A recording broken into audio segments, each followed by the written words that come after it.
નમસ્કાર, ટોપ 25 સમાચારો સાથે હું છું નુપુર દાણી અને હવે નજર કરીશું આજના મુખ્ય ટોપ 25 ન્યૂઝ ઉપર। પશ્ચિમ બંગાળના મુખ્યમંત્રી મમતા બેનર્જીએ ધરણા સમાપ્ત કરવાની જાહેરાત કરી છે। તેમણે જણાવ્યું કે આ ધરણા એ બંધારણ અને લોકશાહીનો વિજય છે। આજે અમે તેને સમાપ્ત કરીએ છીએ। કોર્ટે આજે સકારાત્મક આદેશ આપ્યો છે। હવે આવતા અઠવાડિયે આ મુદ્દાને દિલ્હીમાં આગળ ધપાવીશું। આ સાથે જ મમતાએ પોતાના ધરણા સમાપ્ત કરવાની જાહેરાત કરી। આ પ્રસંગે તેમની સાથે આંધ્રપ્રદેશના મુખ્યમંત્રી ચંદ્રબાબુ નાયડુ પણ હાજર હતા।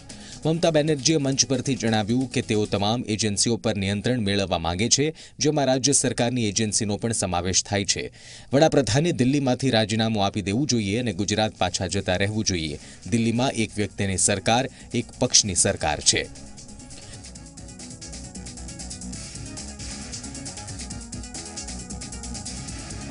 सीबीआई અને કોલકાતા પોલીસની જંગ પર સુપ્રીમ કોર્ટના નિર્ણયે મમતા બેનર્જીને મોટો ઝટકો આપ્યો।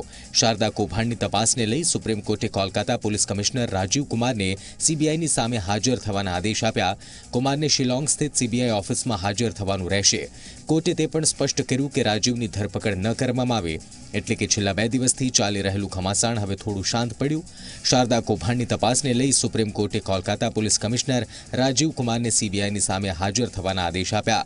કુમારને શિલોંગ સ્થિત सीबीआई ઓફિસમાં હાજર થવાનું રહેશે। કોર્ટે તે પણ સ્પષ્ટ કર્યું કે રાજીવની ધરપકડ ન કરવામાં આવે। કોર્ટના આદેશને મમતાએ બંધારણ અને પોતાની જીત ગણાવી છે। I think it's a moral victory. Why it's a victory?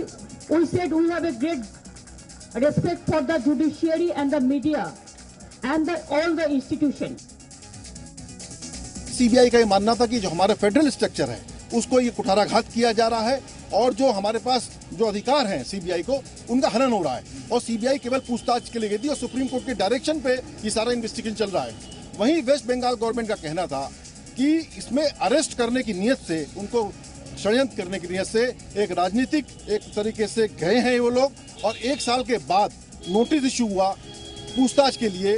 Sunday को उससे 1-1.5 साल पहले अक्टूबर 2017 में नोटिस हुआ था और अब एकदम संडे को जिस दिन सीबीआई डायरेक्टर का कार्यकाल का आखिरी दिन था वो वहां पहुंचे और अरेस्ट करने की नीयत से। तो सुप्रीम कोर्ट ने प्रोटेक्शन दिया है पुलिस कमिश्नर राजीव कुमार को कि उनकी अरेस्ट नहीं की जाएगी। कोर्ट ने ये उचित समझा कि राजीव कुमार जी सीबीआई के सामने जो इन्वेस्टिगेटिव एजेंसी है उनसे कोऑपरेशन दे, पूर्ण रूप से कोऑपरेट करें। साथ साथ ये स्पष्ट किया कि उनके खिलाफ कोई ऐसी कार्रवाई ना हो जिसे कोर्सिव स्टेप कहा जाए और उस ऑर्डर में ये भी स्पष्ट कर दिया गया है कि जो भी अपने जवाब में ये अफसर लिखित देंगे, क्योंकि आज नोटिस जारी हुई है, तो उसके बाद तय होगा 19 तारीख को सेक्रेटरी जनरल सुप्रीम कोर्ट की जानकारी देंगे उन अफसरों को कि यदि उन्हें यहां पर कोर्ट में खुद यहां अपने आप को प्रस्तुत करना है तो वो ऐसी जानकारी दी जाएगी 19 को, 20 तारीख अगले तारीख। सो आज सुप्रीम कोर्ट ने जो हिदायत दी है, जो डायरेक्शंस दी है, मेरा मानना है, मेरा यकीन है कि सभी उन डायरेक्शंस का आदर करेंगे और इन्वेस्टिगेशन फेयर हो, प्रोसीजरली करेक्ट हो, ये सभी सुनिश्चित करेंगे। તો સુપ્રીમ કોર્ટના નિર્ણયને ભાજપે પોતાની જીત ગણાવી રહી છે। તો મમતા બેનર્જી કહે છે કે અમારી જીત છે। પોલીસ કમિશનર રાજીવ કુમારને લઈ सीबीआईથી ટક્કર લઈ રહેલી પશ્ચિમ બંગાળની મુખ્યમંત્રી મમતા બેનર્જીએ આ મામલે સુપ્રીમ કોર્ટથી આવેલ નિર્ણયને મનોવૈજ્ઞાનિક જીત बताવી। તો ભાજપે કહ્યું કે સુપ્રીમ કોર્ટનો નિર્ણય મમતા બેનર્જી માટે મોટો ઝટકો છે। સુપ્રીમ કોર્ટે કોલકાતા પોલીસ કમિશનર રાજીવ કુમારની ધરપકડ પર રોક પણ લગાવી છે, પરંતુ सीबीआई સામે હાજર થવાનો આદેશ આપ્યો ત્યાં તરત જ દિલ્હીથી અંદાજે 1500 કિલોમીટર દૂર કોલકાતામાં ધરણા પર બેસેલા મમતા બેનર્જી માઇક સાથે પ્રગટ થયા। મમતા બેનર્જીએ કોર્ટના નિર્ણયને પોતાની જીત ગણાવી દીધી અને તેમની નૈતિક જીત છે અને આ બંગાળની જનતાની જીત છે તેવું કહ્યું।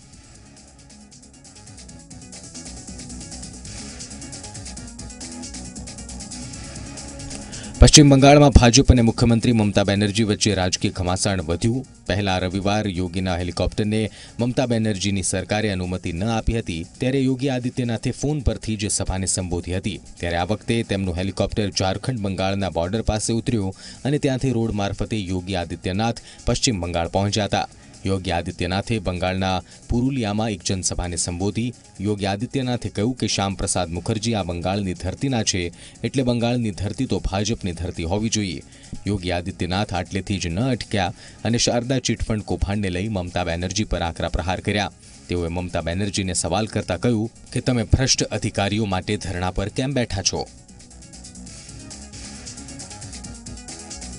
जिसने इस देश को राष्ट्रगान गुरुदेव रविंद्रनाथ टैगोर के द्वारा दिया, जन गण मन का जो गायन है, राष्ट्र ज्ञान का वो प्रतीक, वो गौरव बंगाल की धरती ने इस देश को दिया, तो इस देश के अंदर अंग्रेजों की गुलामी से इस देश को मुक्त कराने के लिए मंत्र का वंदे मातरम में राष्ट्रीय गीत भी बंगाल की धरती ने भारत को दिया।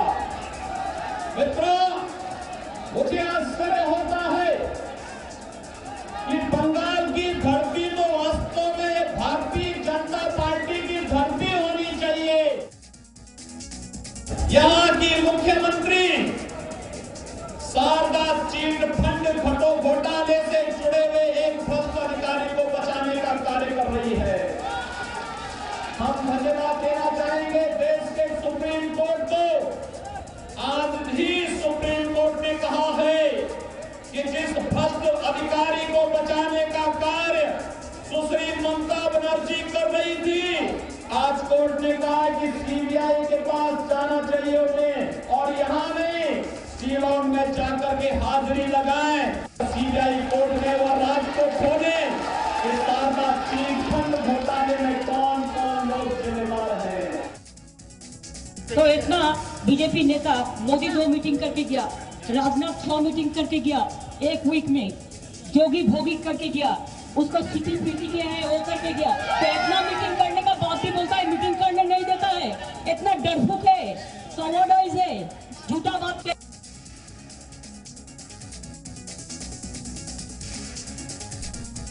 મહાગઠબંધનમાં સીટ શેરિંગને લઈ હજુ કોઈ નિર્ણય લેવાયો નથી. કોંગ્રેસ અધ્યક્ષ મદન મોહન ઝાએ દાવો કર્યો કે 10 ફેબ્રુઆરી પછી મહાગઠબંધનમાં સીટ શેરિંગ અંગે અંતિમ વાટાઘાટ થશે. સામે પક્ષે જેડીયુનો દાવો છે કે જ્યાં સુધી રાહુલ ગાંધી હોટવાર જેલમાં લાલુ પ્રસાદ સામે શીશ ઝુકાવશે નહીં ત્યાં સુધી સીટ શેરિંગ અંગે અંતિમ નિર્ણય લેવાશે નહીં. કોંગ્રેસની જન આકાંક્ષા રેલી પૂરી થઈ ચૂકી છે, પરંતુ ત્યારબાદ પણ મહાગઠબંધનમાં સીટ શેરિંગ અંગે વાટાઘાટોનો બીજો તબક્કો હજુ શરૂ થઈ શક્યો નથી. અત્યારે અંદરોઅંદર ખેંચતાણ ચાલી રહી છે. મહાગઠબંધનની બેઠક પહેલા બિહાર કોંગ્રેસના અધ્યક્ષ મોહન ઝા 9 તારીખના રોજ દિલ્હીમાં યોજાનારી બેઠકમાં ભાગ લેવા જવાના છે.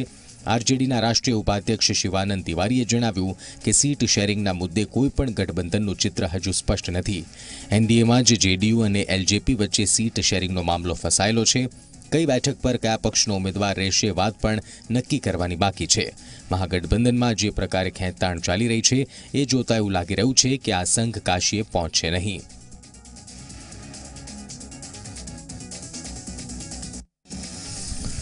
કોંગ્રેસના મહામંત્રી પ્રિયંકા ગાંધી વાડ્રા પક્ષના વડા મથક ખાતે પોતાના ભાઈ અને કોંગ્રેસ અધ્યક્ષ રાહુલ ગાંધીના રૂમની બાજુમાં આવેલા રૂમમાં બેસશે. તાજેતરમાં જ સક્રિય રાજકારણમાં પ્રવેશ કરનારા પ્રિયંકા ગાંધીએ હજુ આધિકારિક રીતે પદભાર સંભાળ્યો નથી. જો કે એવા સમાચાર છે કે વિદેશથી પાછા ફર્યા બાદ તેઓ ઉત્તર પ્રદેશમાં પક્ષની ગતિવિધિઓ અને રણનીતિ અંગે સતત બેઠક કરી રહ્યા છે. પક્ષના સૂત્રોએ જણાવ્યું કે કોંગ્રેસના વડામથક ખાતે પક્ષના અધ્યક્ષની બાજુનો રૂમ આજે પ્રિયંકા માટે ફાળવવામાં આવ્યો છે. અહીં રાહુલ ગાંધી ઉપાધ્યક્ષ તરીકે બેસતા હતા. કોંગ્રેસ અધ્યક્ષ અને પ્રિયંકાના આ રૂમની નજીક જ પક્ષના વરિષ્ઠ નેતાઓ અહેમદ પટેલને મોતીલાલ વોરાના પણ રૂમ આવેલા છે. અગાઉ પ્રિયંકા ગાંધીએ સોમવારે વિદેશથી પાછા ફર્યા બાદ રાહુલ ગાંધી સાથે તુગલક રોડ પર તેમના નિવાસસ્થાને મુલાકાત પણ કરી હતી.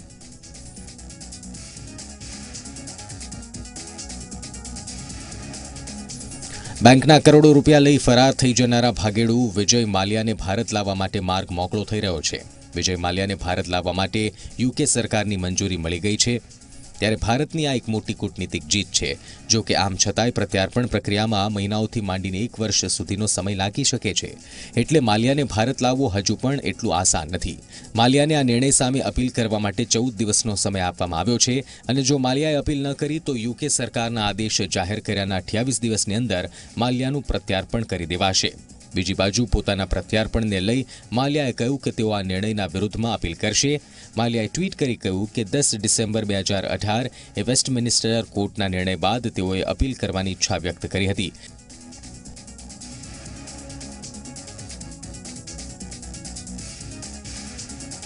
કુંભ મેળામાં એકવાર ફરીથી આગ લાગવાની ઘટના ઘટી. ગોરખનાથ સંપ્રદાયના શિબિરમાં આગ લાગી, જેમાં 2 ટેન્ટ બળીને ખાખ થઈ ગયા. ટેન્ટમાં રાખેલો લાખોનો સામાન બળી ગયો. ફાયરની ગાડીઓએ જોકે ઘટના સ્થળે પહોંચી આગ પર તુરંત કાબુ મેળવ્યો. આગ લાગવાનું કારણ જાણી શકાયું નથી. મુખ્યમંત્રી યોગી આદિત્યનાથ ગોરખનાથ સંપ્રદાયના મહંત છે. અગાઉ 19 જાન્યુઆરીના રોજ પણ કુંભમાં આગ લાગવાનો બનાવ બન્યો હતો. અકસ્માત કુંભના સેક્ટર 13માં થયો હતો. આગની ઘટનામાં કેટલાક ટેન્ટ બળીને ખાખ થઈ ગયા હતા. ઘટનાની જાણકારી મળતા જ ફાયરની ગાડીઓ ઘટના સ્થળે પહોંચી હતી.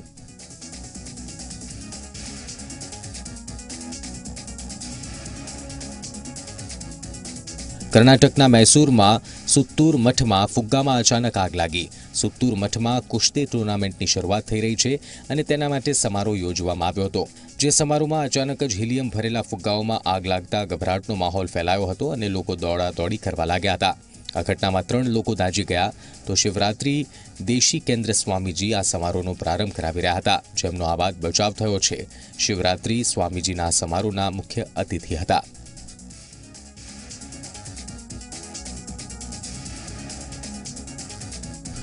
ભારત સરકારને ટૂંક સમયમાં જ સ્વિટ્ઝરલેન્ડ સ્થિત HSBC બેંકના ભારતીય ખાતેદારોની માહિતી મળી શકે છે. સ્વિસ અધિકારીઓએ કહ્યું કે FTA સાથે સંપર્ક થયા પછી ભારતીય ખાતેદારોની માહિતી આપવાનો માર્ગ સાફ થઈ ગયો છે. સ્વિટ્ઝરલેન્ડની ફેડરલ કોર્ટે આગલી ઓગસ્ટ 2018માં આદેશ આપ્યો હતો. એ પછી ખાતાઓની માહિતી આપવાની પ્રક્રિયા શરૂ કરવામાં આવી હતી. જો કે બેંકના 2 ખાતેદારોએ આ આદેશને પડકાર્યો હતો કે ખાતાઓની જાણકારી ચોરીના ડેટા ઉપર આધારિત હતી, પરંતુ સ્વિસ કોર્ટે આ દાવાને ફગાવી દીધો હતો. સૂત્રોના જણાવ્યા અનુસાર આશરે 6 સપ્તાહ પહેલા FTAએ ભારતીય ખાતેદારોનો સંપર્ક કર્યો હતો. જાણવા મળ્યા મુજબ ભારતે એ ખાતાઓ અંગે જાણકારી માંગી છે. આ વ્યવસ્થા બંને દેશો વચ્ચે થયેલા ડબલ ટેક્સેશન એગ્રીમેન્ટ અંતર્ગત આવે છે.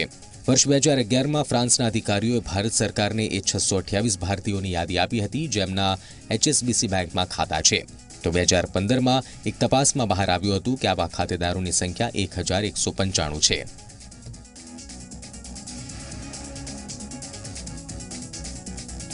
ઊંઝાના ધારાસભ્ય પદેથી આશીબહેન પટેલના રાજીનામા બાદ બદલાયેલી રાજનીતિમાં નવો વળાંક ત્યારે આવ્યો કે જ્યારે કોંગ્રેસના 3 ધારાસભ્યો દિલ્હી પહોંચ્યા. ચર્ચા એવી થઈ કે લલિત વસોયા, લલિત કગથરા અને કિરીટ પટેલ દિલ્હી હાઈકમાન્ડમાં ગુજરાત કોંગ્રેસના સંગઠનના હોદ્દેદારો અને ચૂંટાયેલી પાંખો વચ્ચે તાલમેલના અભાવની ફરિયાદ કરી, પરંતુ અમદાવાદ આવ્યા બાદ ત્રણેય કહ્યું કે અમે અન્ય કામ માટે દિલ્હી ગયા હતા.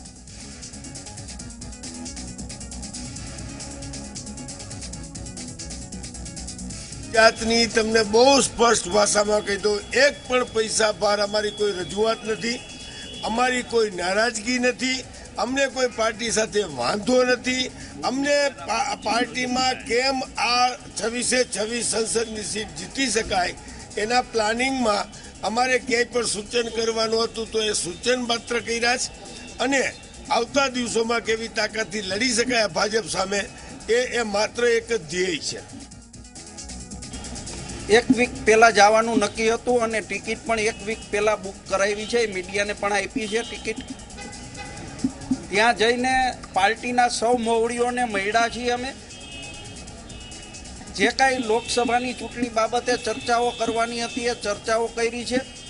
અને ખાસ મહત્વની ચર્ચા રાહુલજીનો જે પ્રવાસ કાર્યક્રમ વલસાડની અંદર દક્ષિણ ગુજરાતની અંદર ગોઠવાય છે ધરમપુરમાં, એ કાર્યક્રમ અંગે ચર્ચા હતી. અને ચર્ચામાં અમિતભાઈ, પરેશભાઈ અને પાર્ટીના સૌ આગેવાનો અમે સૌ હાજર હતા.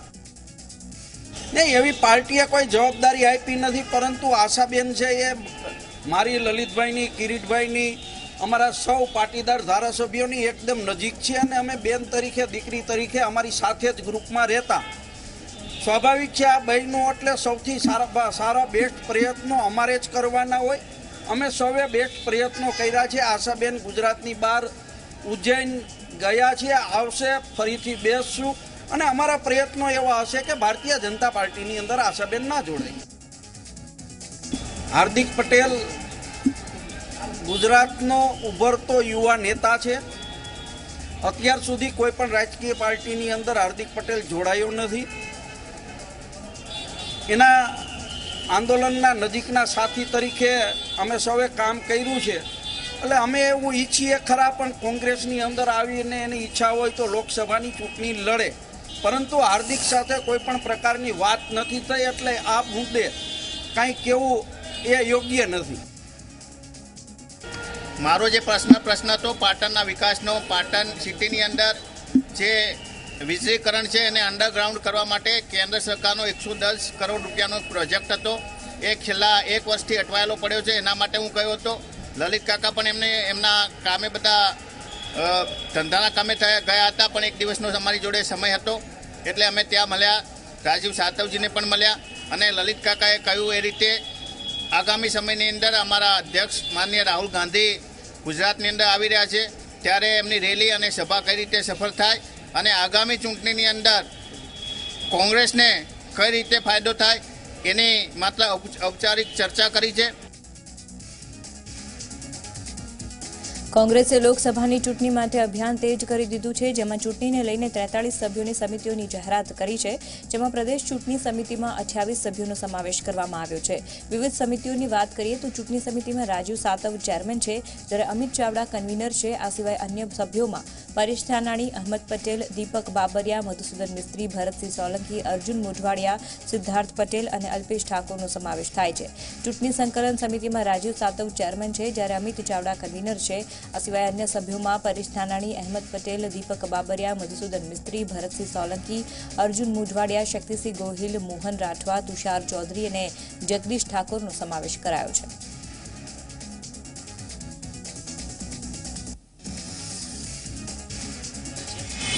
અનુભવી લોકોને એમાં મહત્વની જવાબદારી આપીને સાથે સાથે યુવાનોને પણ કામ કરવાની તક મળે. એટલે કે રાહુલજી જે પહેલેથી ઈચ્છતા હતા કે અનુભવીઓની જ્ઞાન, એમનો જે અનુભવ છે તેને સાથે જોડીને સાથે સાથે નવી પેઢીને એટલે કે યુવાનોને એનો જોશ કે જુસ્સાને જોડીને સારું પરિણામને કોંગ્રેસના સંગઠનને મજબૂતી મળે તે દિશાના ભાગરૂપે જ આ કમિટી જાહેર કરવામાં આવી છે. ચોક્કસપણે તમામ શક્તિશાળી લોકોને એની અંદર સામેલ કરવામાં આવ્યા છે. તેમાં યુવા આગેવાનો પણ છે, સિનિયર આગેવાનો પણ છે, જુદા જુદા પ્રાદેશિક આગેવાનો છે, ચૂંટાયેલા અને અનુભવી આગેવાનો પણ છે. તમામ પ્રકારના આગેવાનોને આ સમિતિમાં સ્થાન આપવામાં આવ્યું છે. આગામી ટૂંક સમયમાં લોકસભાની ચૂંટણીની તારીખો જાહેર થનાર છે, ત્યારે સુરત જિલ્લા કલેક્ટર ધવલ પટેલે મીડિયાને સંબોધતા જણાવ્યું કે 2019 જાન્યુઆરી સુધીમાં કુલ મતદારોની સંખ્યા 41,02,203 થઈ છે, જેમાં પુરુષોની સંખ્યા 22,23,184, ત્યારે સ્ત્રી મતદારોની સંખ્યા 18,78,934 છે, તેમજ અન્ય મતદારોની સંખ્યા 85 છે. આ વખતે 4,477 પોલિંગ સ્ટેશન ઊભા કરવામાં આવ્યા છે. વોટિંગ કાર્ડને કોઈપણ પ્રશ્નો હોય તો 1950 નંબરનો ટોલ ફ્રી સેવા ઉપલબ્ધ કરવામાં આવી છે. 55,813 નવા મતદારોનો ઉમેરો થયો છે. 41.84 lakhs वोटर्स सूरत डिस्ट्रिक्ट के रजिस्टर्ड हैं. Election related and electoral roll के रिलेटेड 1950 पे कोई भी नागरिक अपने इंफॉर्मेशन अगर चाहे तो वो चेक कर सकता है. उसके कोई क्वेश्चन हो, उसका कोई ग्रीवेंस हो तो वो रेज कर सकता है. तो सारे लोगों से अनुरोध है कि उस नंबर का मैक्सिमम लाभ लें.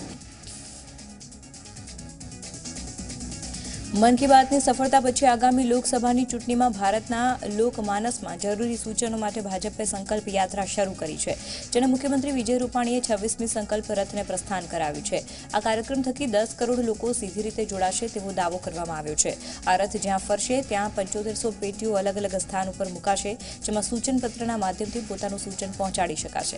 આ રથ એક વિધાનસભામાં 4 દિવસ સુધી ફરશે.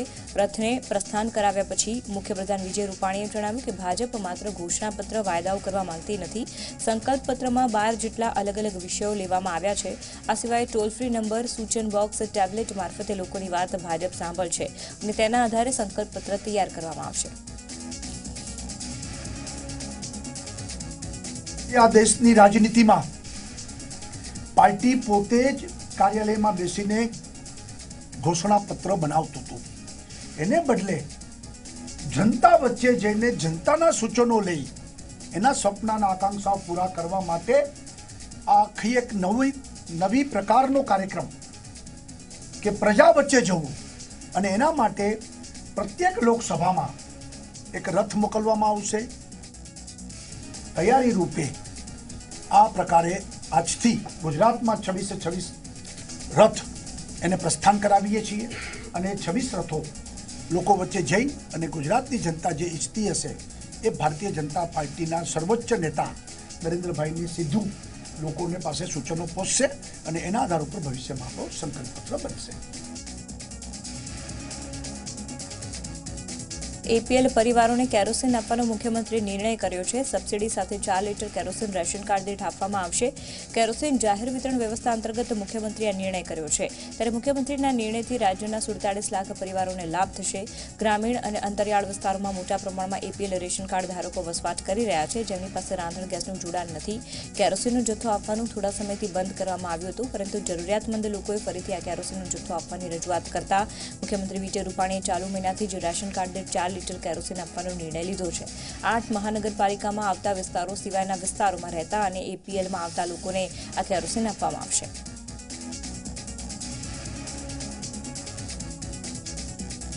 કોંગ્રેસના પ્રદેશ પ્રમુખ અને વિરોધ પક્ષના નેતા વલસાડ જિલ્લામાં પહોંચ્યા. અહીંયા પારડીમાં વલસાડ લોકસભા બેઠકના મધ્યસ્થ કાર્યાલયનું ઉદ્ઘાટન કર્યું. કોંગ્રેસ ચૂંટણી સમિતિની જાહેરાત બાદ કોંગ્રેસનો પ્રથમ કાર્યક્રમ હતો. પૂર્વ કેન્દ્રીય પ્રધાન તુષાર ચૌધરી સહિત નેતાઓ અહીંયા ઉપસ્થિત રહ્યા. ઉલ્લેખનીય છે કે રાહુલ ગાંધી 14મી ફેબ્રુઆરીએ દક્ષિણ ગુજરાતના પ્રવાસે આવવાના છે, જેને લઈને દક્ષિણ ગુજરાતના હોદ્દેદારો અને ધારાસભ્યો સાથે પણ બેઠક યોજાઈ. સમિતિઓની જાહેરાત બાદ કોંગ્રેસ પ્રદેશ પ્રમુખ અમિત ચાવડાએ કહ્યું કે તમામ સમિતિઓ અને લોકસભાની ચૂંટણીમાં જીત મળે તે માટે કામે લાગી જશે. લોકરક્ષક દળના પરિણામની લીક સોશિયલ મીડિયામાં વાયરલ થઈ છે. ત્યારે લોકરક્ષક ભરતીના ચેરમેન વિકાસ સહાયે અપીલ કરી છે કે હજુ એલઆરડીનું પરિણામ જાહેર થયું નથી. વાયરલ લિંક ઉપર ઉમેદવારોને ગેરમાર્ગે ન દોરવા માટે અપીલ કરી છે. ભરતી માટેનું મેરિટ જાહેર થયું નથી, તેમજ એલઆરડીમાં બોર્ડે જાહેર કરેલા પ્રોવિઝનલ માર્ક્સ મૂક્યા છે. ઉમેદવારો પોતાનું નામ અને જન્મ તારીખ નાખીને માર્ક્સ જોઈ શકે છે. માર્ક્સમાં વાંધો હોય તો ઉમેદવારે 15 દિવસમાં બોર્ડ સમક્ષ રજૂઆત કરવાની રહેશે. લોકરક્ષક દળની પરીક્ષા 6 જાન્યુઆરી લેવાઈ હતી.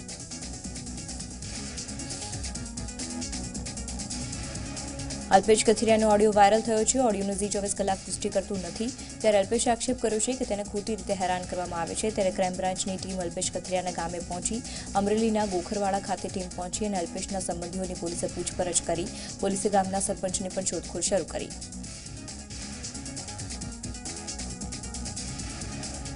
રાજકોટના માલિયાસણ ગામે તાંત્રિક વિધિના બહાને લોકો પાસેથી પૈસા પડાવનાર તાંત્રિકનો પર્દાફાશ થયો.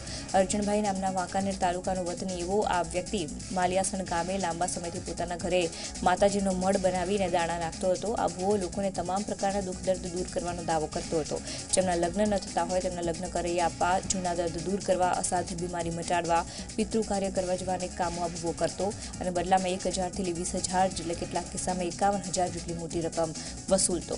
અંધશ્રદ્ધામાં માનનારા એવા ઘણા લોકો આ ભૂવાની વાતોમાં આવીને પૈસા આપતા, પરંતુ લાંબા સમયથી આ ધતિંગનો ખેલ વિજ્ઞાન જાથાના ધ્યાનમાં આવ્યો.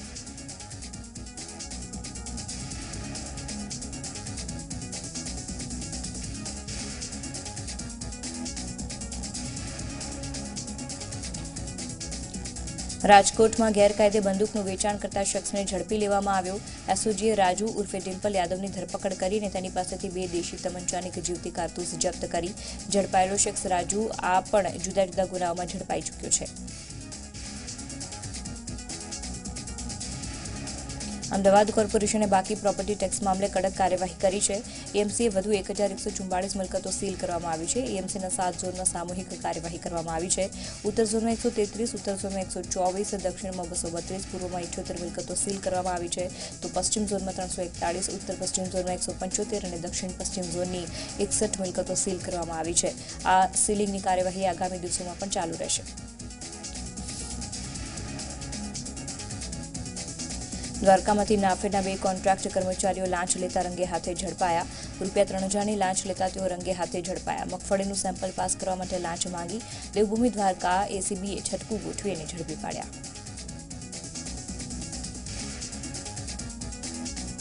મોરબીમાં યુવકને હની ટ્રેપમાં ફસાવી 10 લાખ રૂપિયા પડાવનારી ગેંગને ઝડપી પાડવામાં આવી. મોરબી એ ડિવિઝન પોલીસે આ કેસમાં 4 શખ્સોની ધરપકડ કરી. આ શખ્સોએ એક યુવકને ફસાવ્યો, કારખાનામાં બોલાવી યુવકને ફસાવ્યો અને મોબાઈલથી તેનો વિડીયો ઉતારી લીધો. જે બાદ વિડીયો દ્વારા બ્લેકમેલ કરીને યુવક પાસેથી 10 લાખ રૂપિયા પડાવ્યા. જે બાદ યુવકે ફરિયાદ નોંધાવતા એ ડિવિઝન પોલીસે આ 4 શખ્સોને પકડી પાડ્યા. સમગ્ર રાજ્યમાં માર્ગ સલામતી સપ્તાહની ઉજવણી કરવામાં આવી છે, ત્યારે અમદાવાદના ડફનાળા પાસે ટ્રાફિક પોલીસે અનોખી પહેલ કરી છે. ટ્રાફિક પોલીસે હેલ્મેટ ન પહેરેલા વાહન ચાલકોને મેમો આપી રહ્યા છે. તેમજ દંડની રકમના મેમાંથી વાહન ચાલકોને ડિસ્કાઉન્ટ મેળવીને હેલ્મેટ ખરીદે છે તેવી પહેલ કરી છે. તેમજ 11 જેટલા ડિસ્ટ્રીબ્યુટર પણ નક્કી કરવામાં આવ્યા છે. ટ્રાફિક નિયમનું પાલન કરનાર અને હેલ્મેટ પહેરવાનું બેન્ડ વાજા સાથે સન્માન કરવામાં આવ્યું. જે લોકો ટ્રાફિકના નિયમનું પાલન કરે છે અમે એને ઉત્સાહનો વધારો કરવા માંગીએ છીએ અને જે નથી માનતા એને દંડનીય કાર્યવાહી પણ કરીએ છીએ. પણ એ દંડની રકમ અમે એમની પાસેથી માત્ર સરકારી તિજોરીમાં નહીં પરંતુ એ રકમ એમના હેલ્મેટની વેચાણમાં અને ખરીદીમાં પણ ઉપયોગી બને એ માટેનો અમારો કાર્યક્રમ છે. જૂનાગઢમાં ગિરનાર રોપવેની કામગીરી પૂરજોશમાં ચાલી રહી છે. ગિરનાર પર્વત પર અંબાજી મંદિર પાસે હેલિકોપ્ટરથી રોપવેનો સામાન મોકલાયો છે. રોપવે બનાવનાર ઉષા બ્રેકો કંપનીના હેલિકોપ્ટરના દ્રશ્યો અદ્ભુત જોવા મળ્યા છે. સાંજના 4 વાગ્યા સુધી હેલિકોપ્ટરની મદદથી કામગીરી કરવામાં આવી રહી છે. વન વિભાગે 15 ફેબ્રુઆરી સુધી પરવાનગી આપી છે.